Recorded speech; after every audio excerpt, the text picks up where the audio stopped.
So when you think about how to invest, I think it's different based on the stage of investment. So typically, early stage, pre-seed, seed, you're really looking for, I mean, it's always about the founders, right? You want to find very dynamic, incredible founders that are going to break down walls and overcome massive challenges to build incredible value. And it's also about the TAM. What are they trying to solve for? What's the value, of the market that they're trying to solve?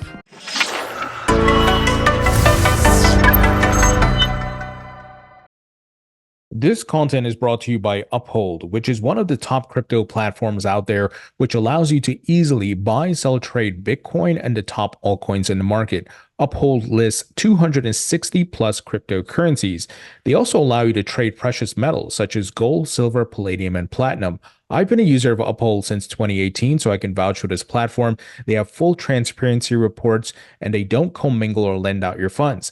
They also have a great product called Vault, which is an assisted self-custody product. Vault allows you to maintain custody of your funds, and the keys are split. So Uphold holds one and you hold two. And if there's any issues, if you lose one of your keys, Uphold will help restore these keys and you can maintain access to your funds. It's 24/7 instant trading. It's trustless.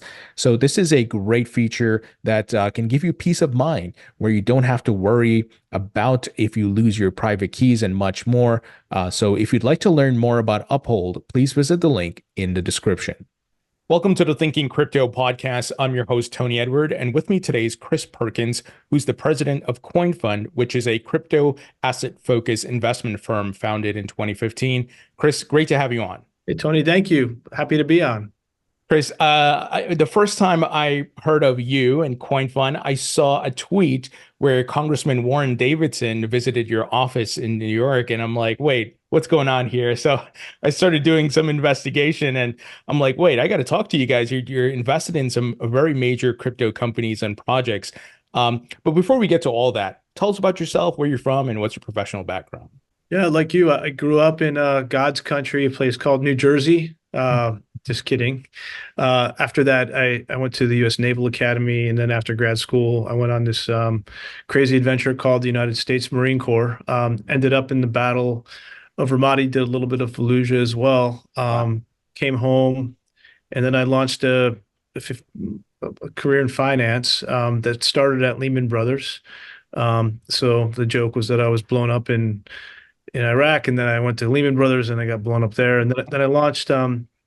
And I built three global businesses in traditional finance the day after the crisis. So long story short, with my traditional finance career, we had to take the derivative industry, which was $700 trillion in size at the time, from unregulated to regulated. And I founded that business. It was like one of the only businesses to come out of the global financial crisis. Gary Gensler was my regulator at the time. So built that one and then took over a couple other businesses before coming to CoinFund. Been here for about 3 years. But CoinFund is one of the oldest investors in Web3. It's actually our ninth year, which in dog years and crypto years is God knows how many. But yeah, we have four core strategies. We have our pre-seed and seed strategy, where we work closely with founders, as they're starting their companies. We have a venture strategy, which looks at series A and B. And then we have a liquid strategy, which looks at liquid assets. Finally, we launched a strategy called Caesar, which is the first index of its kind that looks at interest rates and really crypto interest rates, starting with Ethereum. So that's us. We've got just around 30 people. We're based in the United States. We've got folks in Asia. So it's a really exciting place to be. Great firm, and I love every second of it. Yeah, we're going to talk a bit about what's in your portfolio, but I had a quick question. Given your background in TradFi and what happened with Lehman Brothers and so forth, and then the thesis behind why Bitcoin was created, what's that like for you as far as the dichotomy between these two things, right? You've been in TradFi, you've seen the collapse, you've seen the bailouts, and now you're here working in crypto, which is building a more decentralized world, what we would call Web3. Man, it's a really good question. As we know, Bitcoin emerged out of the global financial crisis, right? Things just weren't working out. And, I learned so much from my experience at Lehman Brothers. I learned a lot about insolvencies, counterparty risk, some Mm. lessons that apply today in crypto. But I built my career. I thought about becoming a founder because I realized the utility of the technology was far-ranging and that it could completely transform financial markets and then other things beyond that. So if you think about it, after the global financial crisis, we had massive issues with derivatives. Mm. A lot of them had to do with counterparty risk. So we didn't know who was facing who, when they were facing, what kind of risks that they had. And the regulators came in after the crisis and they said, you know what, enough, you banks. We're actually going to force you to hyper centralize. And people don't realize this. And so we forced them to do, regulators forced was they said, we're going to start these things called central clearing counterparties. So hyper centralization. We're going to make these intermediaries come in and capitalize those centralized counterparties. And then we're going to look at it, we're going to capitalize it, and then we're going to make sure that these intermediaries guarantee all the risk across the system. Um, I don't really blame them for that solution because, frankly, there was no technology at the time that delivered an alternative. But if you think about it, yeah, you could centralize everything, pour a ton of capital, force intermediaries, and make a very inefficient centralized system. Or you could diffuse that risk by decentralizing it and better collateralizing it. They just didn't have the technology. Mm. And the other thing I learned was that, and I spent countless hours working with regulators and government officials globally, frankly, because this was a global phenomenon. It actually started um, from back in 2009 in Pittsburgh, the G20. So what I learned was that one sentence or one word of regulation or law policy, it translates to billions of dollars of downstream value creation or value destruction. It's as simple as that. So as I made my way through the global financial, I built my financial career in TradFi. I ended up building the cleared swaps business. It was a number one business. I had like $40 billion that I was segregating. The numbers were big. Mm. I fixed our foreign exchange prime brokerage business after it royally had an issue. I worked with the board on that. And then I ran our global futures business. And I found myself running the largest intermediary in the world from a notional perspective. But by nights and weekends, I would go home and I would play around with DeFi. And I would be like, my God, I could set up, like, if I had this technology in my current business, it would be a complete game changer. Like this intermediation stuff that I'm doing, it's kind of obsolete. And then I would be faced with these terrible risks where because of like slow batch processes, we would take pretty material risks. And eventually, I had about 725 direct and indirect reports. Mm. And I'm like, what am I doing? Like, and so one day I just literally walked out the door because I found this incredible opportunity with CoinFund where I could actually, be close to those that are innovating, making the system better, and really addressing like some really big issues that we had through that legacy market structure. Yeah. Wow. The number of people you mentioned you had direct and indirect reports that you said, to confirm, you said over 700? Yeah, that's right. Wow. That's, the most people I manage is probably around like 35. I can't imagine, over 700. That's pretty amazing. Yeah, well, I mean, obviously you need to build a good structure around that. They weren't all direct reports, right? Like you have managers throughout your system. I learned in the military, actually a lesson from the French that, when you have more than 8 direct reports, it gets challenging. So Mm. yeah, we had a pretty robust system, but that was the number. Wow. Question for you, and this is a tough question. When you look at TradFi and the direction it's going, and in parallel, you have crypto and blockchain, Web3 decentralization in moving as well.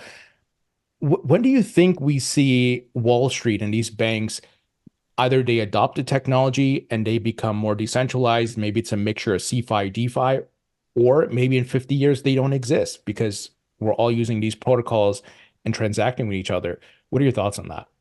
I mean, look, I think that intermediaries are important. Mhm. Um, they play an important role for certain things and certain client types. We're not going to get rid of intermediaries and centralized organizations. But the difference now is that we have an alternative, right? And there's many instances where you can go true decentralized. You don't need those intermediaries.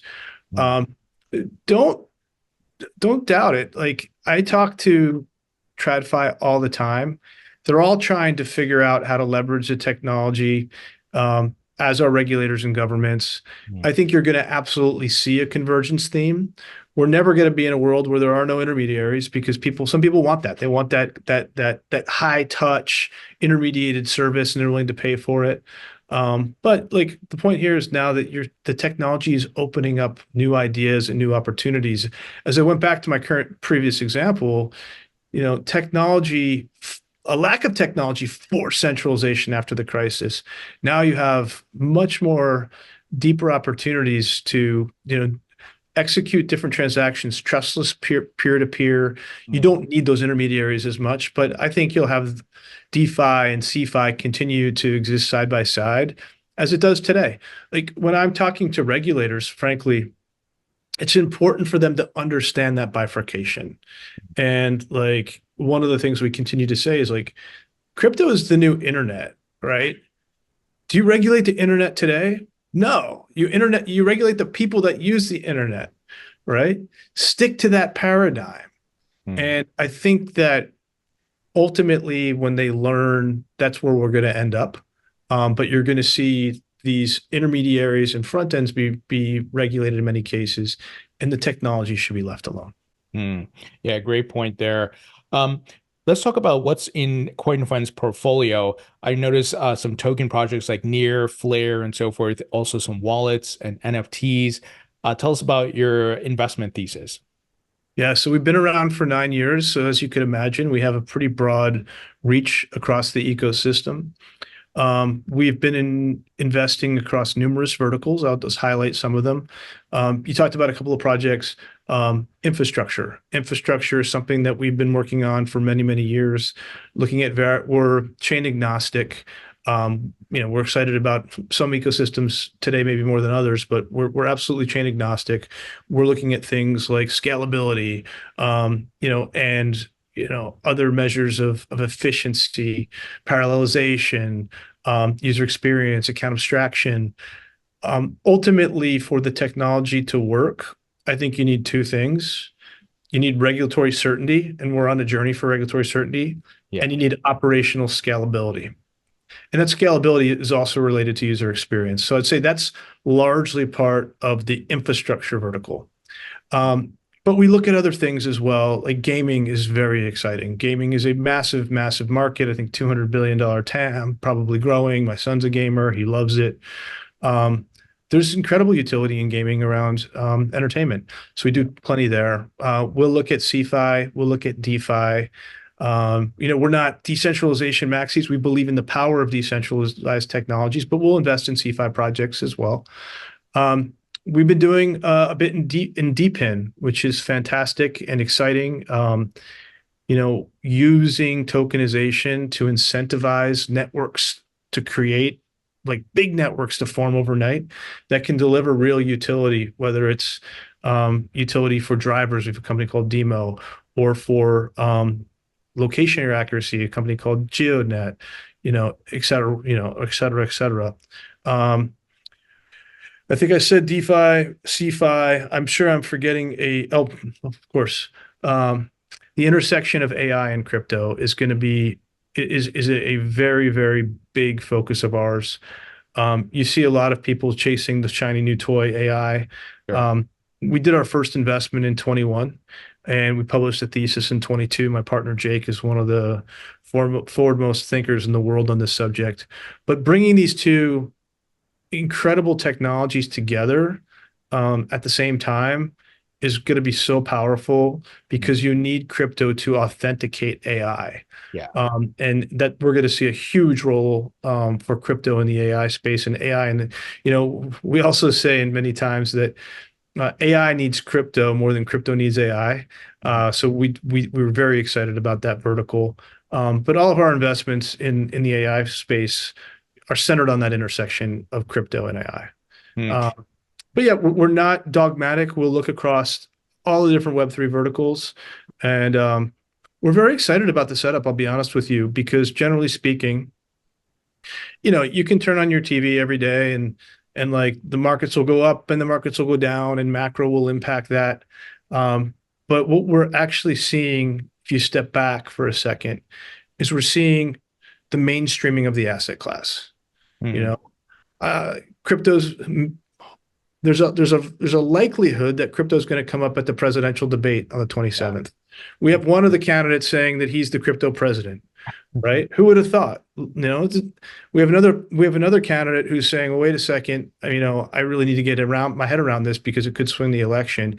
It's 71 Democrats joined Republicans recently in voting in favor of the Fit 21 bill, right? So you're seeing this mainstreaming happening. We're seeing a second ETF coming out.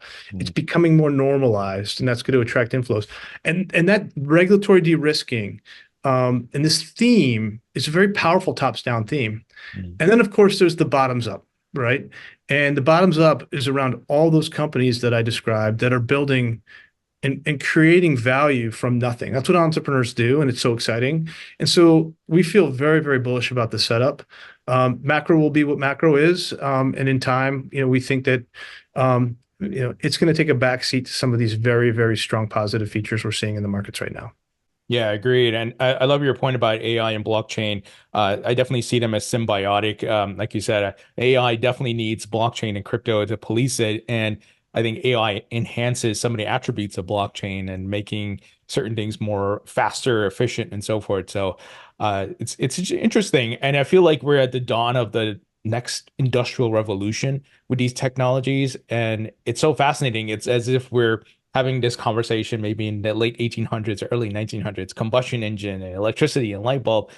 And I'm so fascinated as to what it's going to look like in, 20, 30 years. 100%. Yeah, and when you think about compute, you think about low cost energy to drive material compute. You think about, that's all set that rhymes with mining, I guess. You think about the storage, the asset sovereignty, IP protections. It's all coming together, isn't it? As AI seeks and is desperate for these massive data sets, but those data sets need to be cleaned and verified and authenticated, and like that's where crypto comes in. Yeah.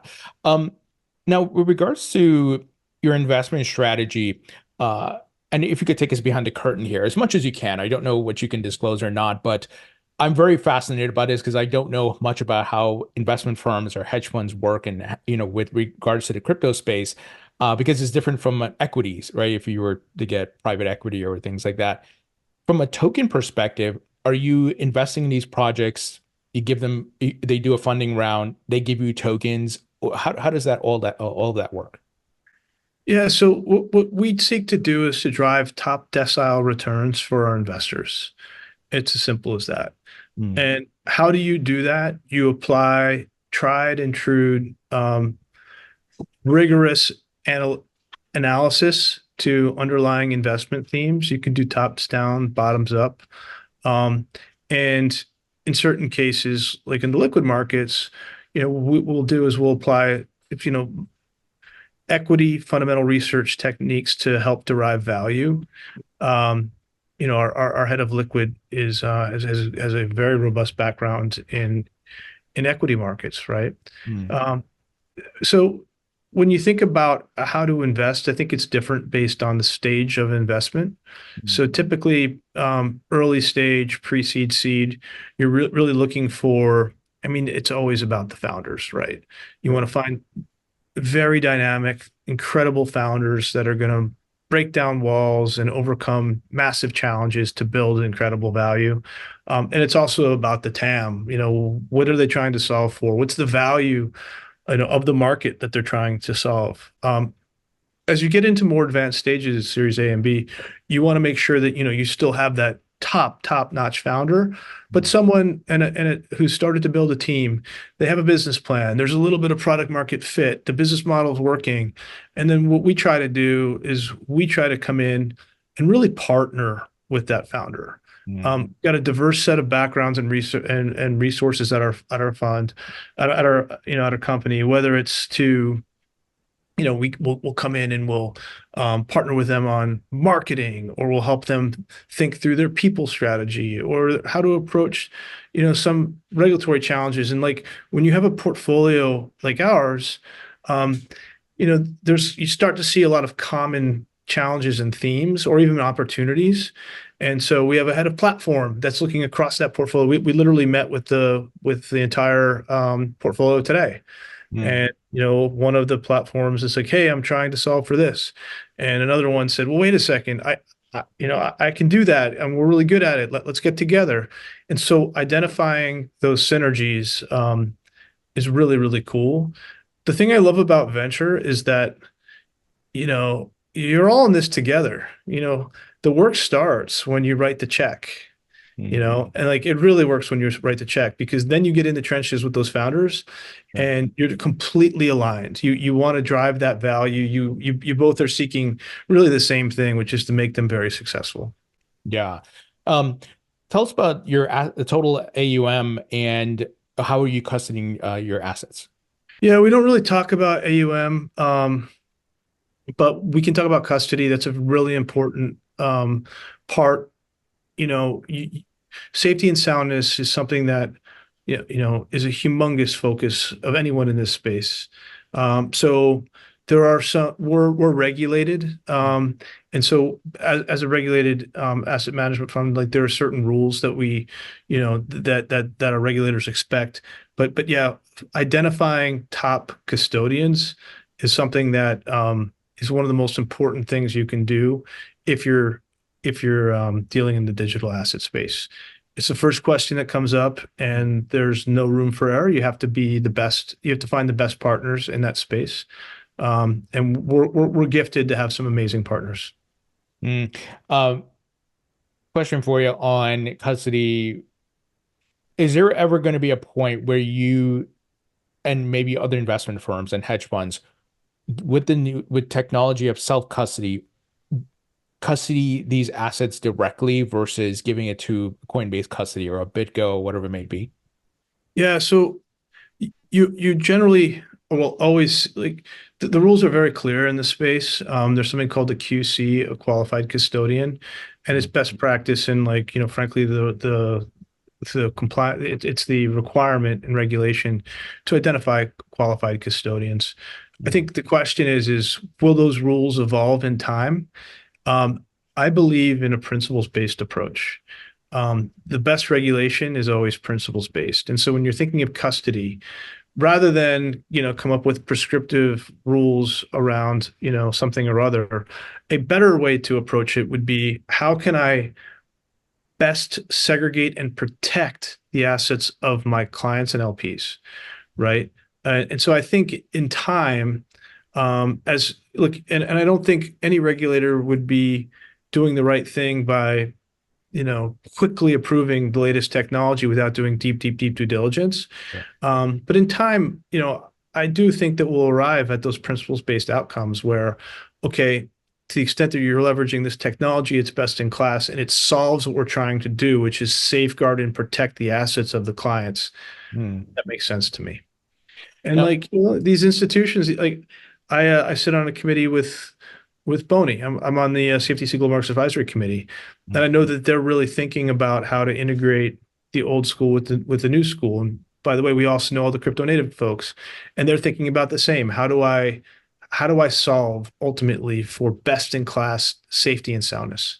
Now you mentioned your clients. What type of clients are you working with? Is it family offices, other funds, and things like that?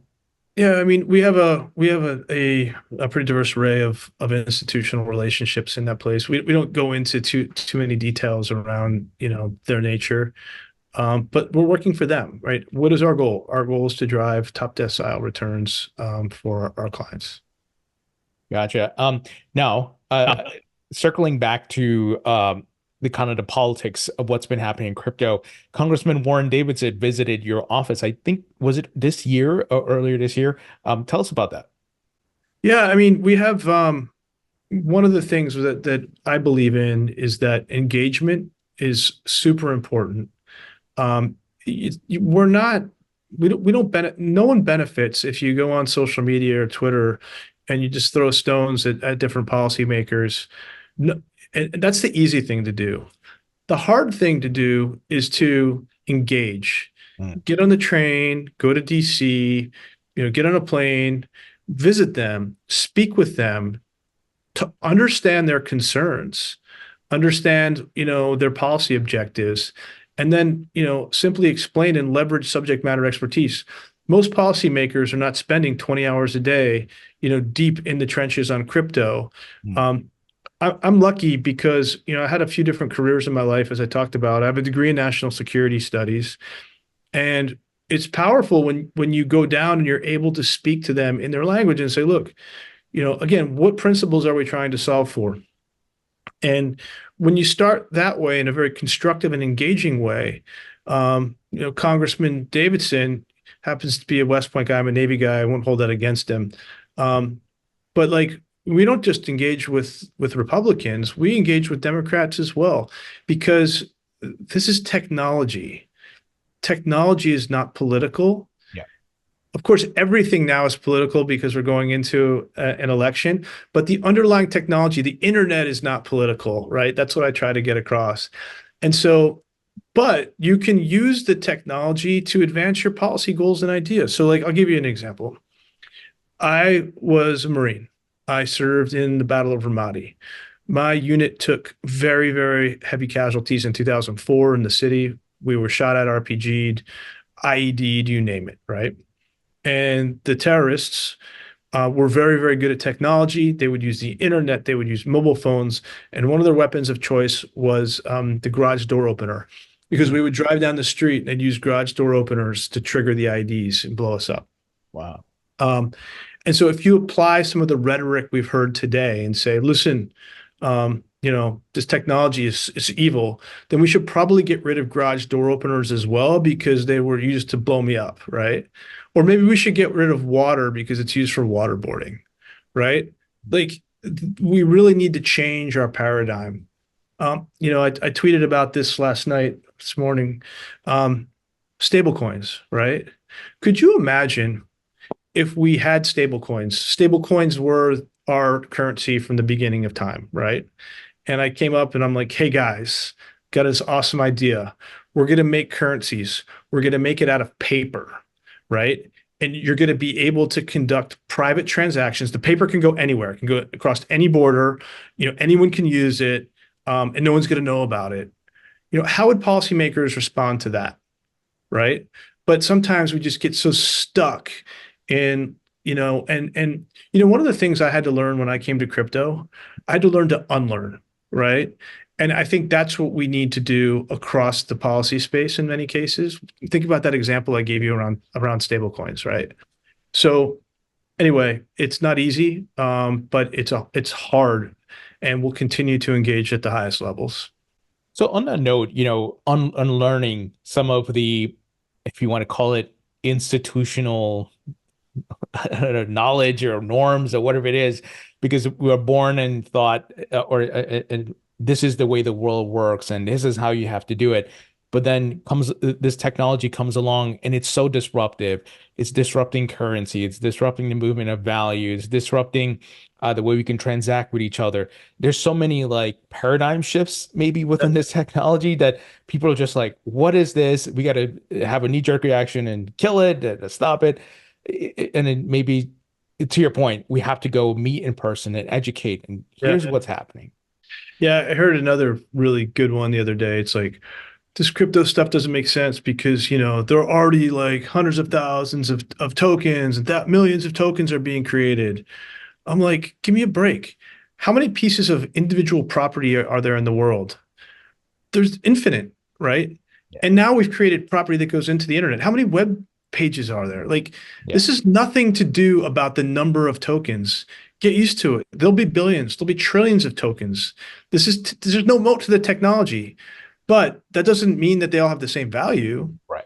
right? Like different parts of property have different value. So again, we try to approach the space with nuance and with expertise that helps, translate some of the concepts that are, difficult for people. I mean, I've been watching on crypto Twitter the last couple of weeks of like, okay, ETFs coming, guys. Bitcoin ETF, we get it. Digital gold, piece of cake. I can sell it. And they're like, Ethereum ETF. Well, I don't know how to sell it. Like, what's the narrative? Like, it's too hard. It's actually not too hard. It's pretty simple. If you just need to take 5 seconds and understand it, it has limited supply. It's got a stable supply, just like Bitcoin, right? After EIP 1559. It has utility because you need to pay for these things called smart contracts. Smart contracts, really cool tech, can do some amazing things, and I'm going to show you.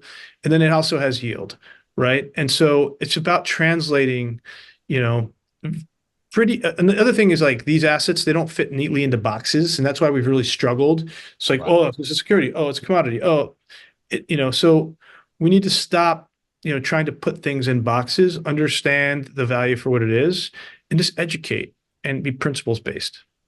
Yeah, great point. Because I think I was talking to somebody about that the other day, where some of these tokens, based on their use cases and the network and so forth, they don't fit in any specific box. This is not, I think we try to do it like the old way of this company is Amazon and they do Yeah. retail online, and this company is Apple and they do electronics. No, it's very Yeah. different.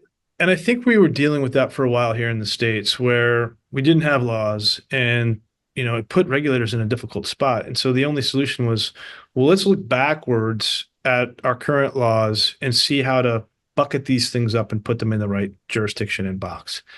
And it just wasn't working. It feels like there's been a regime change. And now the focus is more, okay, how do we, again, on a principles basis, how do we come up with proactive, nuanced rules that deliver on those principles, whether it's client protections, whether it's asset protections, you name it, disclosures, it seems like there's been a regime change, and that's the direction that we're heading right now.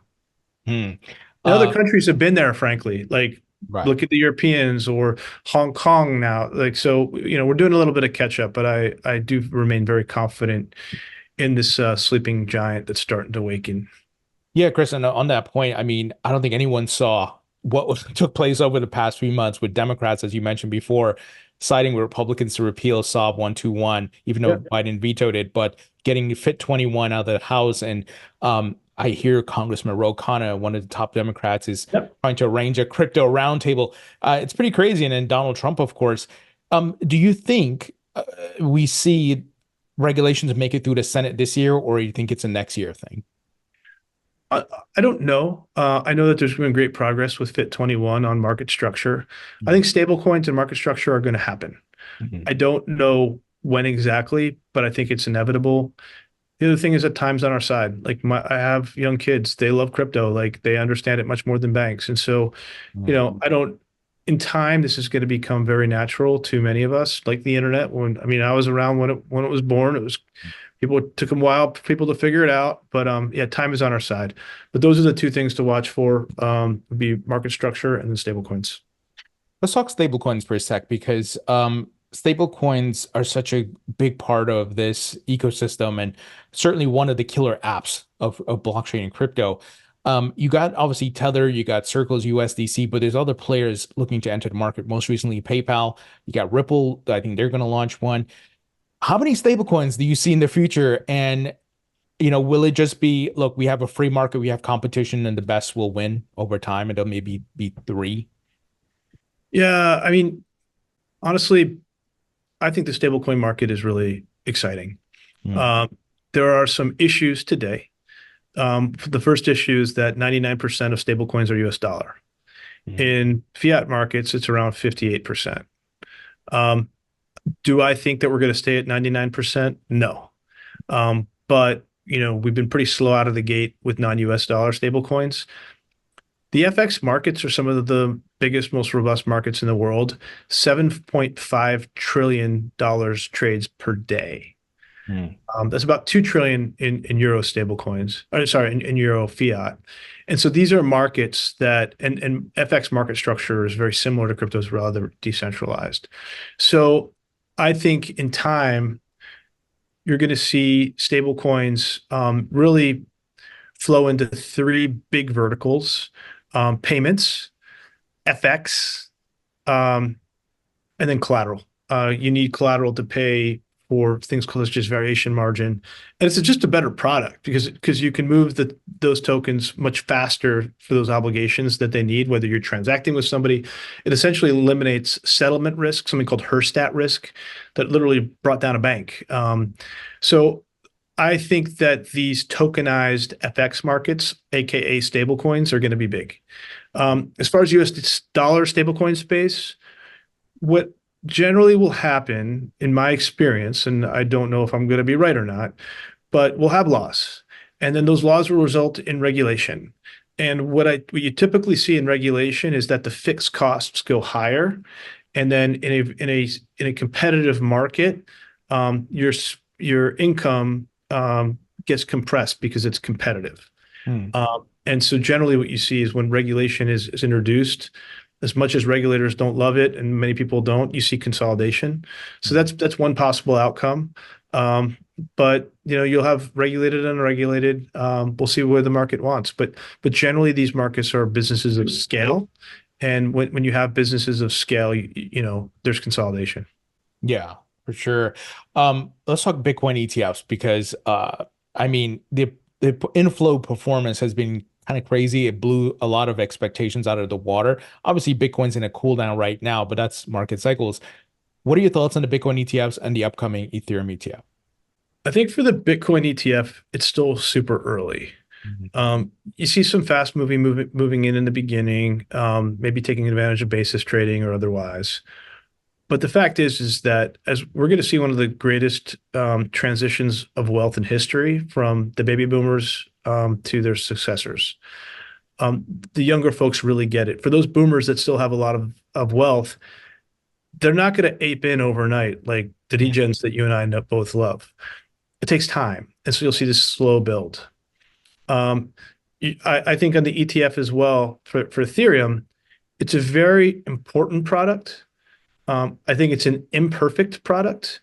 I say imperfect because out of the gate, there will be no yield. And I think yield is one of the most interesting things about the product of Ethereum. And again, it's going to take a little bit of time to educate some of the traditional players on why Ethereum and why now. That said, that education is going to be humongous because with Bitcoin, you get what you get, right? Digital gold, very simple narrative. When you start understanding what Ethereum and ecosystems like it bring to the table, well, I can't get yield through this ETF. Well, how do I get the yield? What is this thing? And then, oh, it brings you into the ecosystem. And then when you're brought into the ecosystem, you can start understanding the true value of it. And then perhaps it translates to other ecosystems. Mhm. But what's the greatest thing about ETFs? Regulatory certainty, without a doubt. And Wow. then operational scalability. You just go into your and user experience. You go into your brokerage account and you trade. What does that mean? That means we need to continue to invest on the infrastructure side to make the user experience better for the native product, Mhm. and the regulatory de-risking is happening. So I feel very bullish for the industry. Now, with regards to the Bitcoin ETFs and Bitcoin at large, do you see a kind of a perfect storm happening here? You have the ETFs going mainstream, and I'm seeing a lot more companies adding Bitcoin as a reserve asset on their balance sheet. And then you have nation states or countries like El Salvador, which are adding it as legal tender. I think some are starting to add it to their central bank balance sheet. I don't know, but it seems these things, these catalysts, are we going to have like this insane demand for Bitcoin over the next 5 to 10 years? Well, Bitcoin is certainly its narrative is very clear as a digital store of gold. It's that way because there's very, very strong social consensus around that. It's been built. Um, and so yeah, that narrative is definitely um, is definitely taking hold. I, look, we're bullish on the asset class, and it's hard not to be with the type of mainstreaming that we're seeing, as I discussed, and great points around nation states, et cetera, because social consensus has been built that this is a store value. Mm. Um, do you see, I guess, let me rephrase this. So we have BlackRock, we have some of these big investment firms that are participating in crypto. And obviously have the Bitcoin ETFs. We got the banks though. We got JP Morgan, Bank of America, and so forth. They haven't been able to really touch it. Some have a trading desk, maybe they're doing futures and so forth. But let's say SOB 121 is repealed within the next year because Biden vetoed it. What do you think these banks are going to do? Are they going to launch their own ETFs? Are they going to offer it, have a spot trading desk and call up their clients and say, hey, you can buy it directly from us and we'll custody for you? Yeah, what's been holding the banks back, frankly, are the Basel rules. Mm, So banks are required to hold regulatory capital. And that regulatory capital is calibrated based on certain activities. SAB 121 is a version of regulatory capital, but that's markets driven from the SEC, very punitive as well. But the banks are subject to these things called prudential regulations. mm, One of the reasons I was confident to get into crypto full time was because Basel actually came out with rules around crypto. mm, And the rules were so punitive, but I looked at them and I'm like, wow, they've just legitimized the asset class. This is mainstreaming. I'm ready to go. mm, Um, what does this mean? Like right now, the regulators, these are fractionalized banks, right? And they take risk. And so the regulators are going to be very slow to make sure they truly understand the risks. They understand databases. And so private DLTs, not so bad. They get it. But what we're seeing now is we're seeing whether it's JP Morgan with Onyx, you saw Citi put out a release around Avalanche. mm, Uh, a lot of them are building, in certain cases on the EVM. Maybe they're doing it private now, but I don't think it's going to be that difficult to press a button in the future and turn it into public. Um, so I do think that there'll be a transition from private DLTs to public blockchains. Um, but the banks will want to make sure that everything is enterprise ready.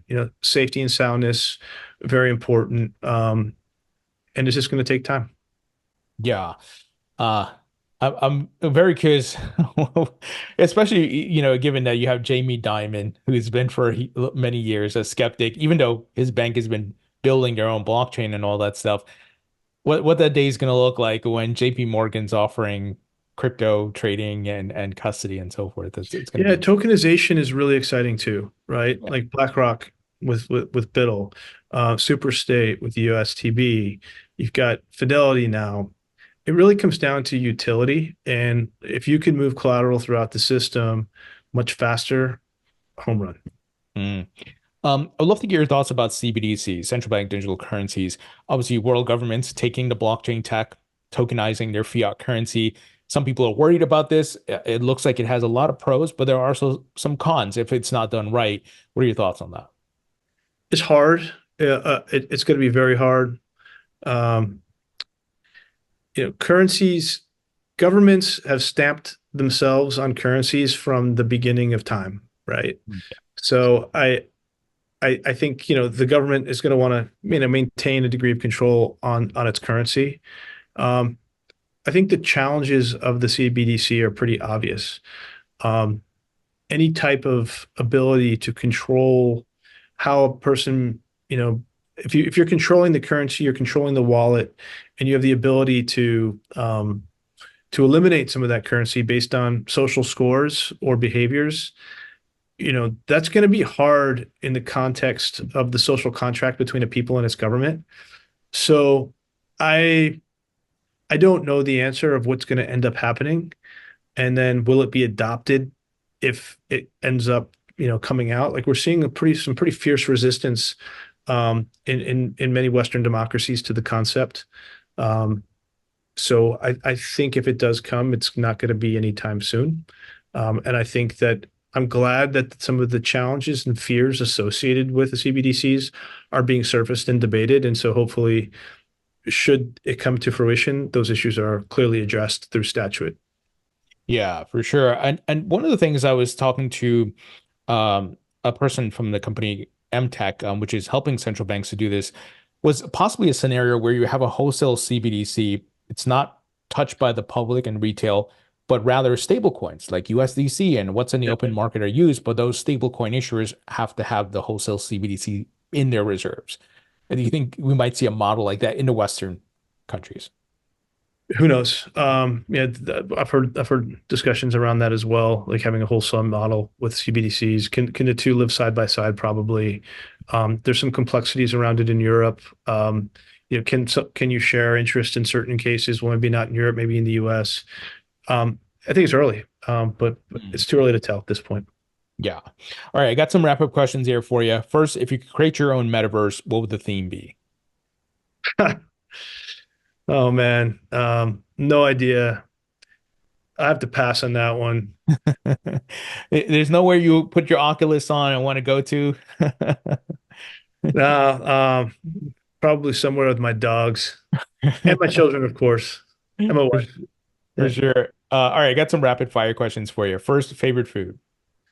My favorite food. I love to make pizzas. I'm from New Jersey, like you, and so that's what we do. Favorite musician or band. Zeppelin. Favorite movie. Oh man, now you're gonna get me in trouble. Uh, I'll just say maybe Full Metal Jacket because of my background. Oh yeah. Favorite book. Sea of Glory. Hmm.